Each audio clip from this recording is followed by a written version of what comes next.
Officially, retiro na si Chris Paul sa NBA at siya mismo ang nag-announce niyan sa kanyang Instagram account. Ito na yata ang worst retirement ng isang legendary player sa NBA. Nagantay lang si Chris na ma-waive siya ng Toronto Raptors bago official na i-anunsyo ang kanyang pagretiro. Expected na rin naman na i-waive ng Toronto Raptors si Chris Paul dahil wala din naman balak ang Toronto mga idol na paglaruin si CP3. Naging makulay pa rin ang basketball career ni Chris Paul mga idol, hindi lang sa jersey na nakolek niya sa NBA dahil for 21 NBA seasons naging 12-time NBA All-Star siya, 11-time All-NBA kung saan 4 na beses na naging All-NBA first team siya mga idol at 9-time All-Defensive Team. Ito ang matindi, 7-time All-Defensive first team lang naman si CP3. Naging 6-time steals champ din si Chris Paul, most of all time sa liga, 5-time assist champ, 2-time Olympic gold medalist, 2006 Rookie of the Year at miyembro ng NBA 75th anniversary team. Naging NBA All-Star Game MVP din siya noong 2013.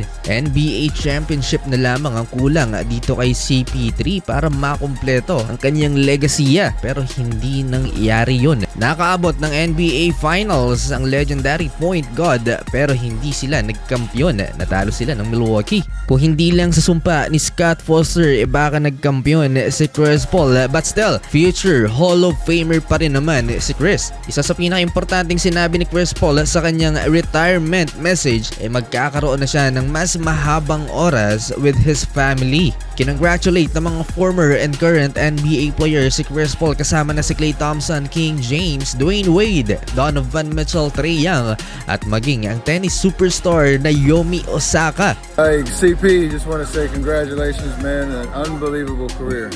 21 amazing years, a lot of battles against you, but a great year playing with you. So enjoy retirement. I know I'm gonna see you out on that golf course and everywhere, but congratulations man.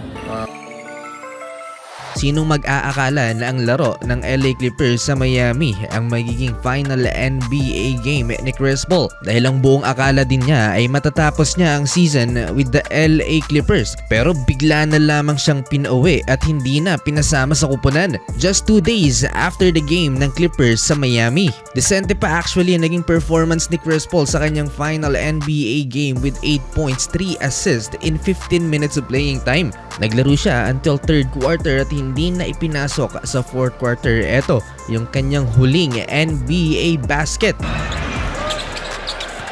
Chris Paul will shoot the triple and make. Last year, nasa All-Star Game pa si CP3 kasama niya si UMB sa Skills Challenge kung saan hinak nila ang challenge na to at na-disqualify. Sa 4 na magtotropa mga idol, Carmelo Anthony, Dwayne Wade, CP3 and LeBron James, etong si LBJ na lang ang natitira sa NBA. End of an incredible era pag nagretiro na rin si King James.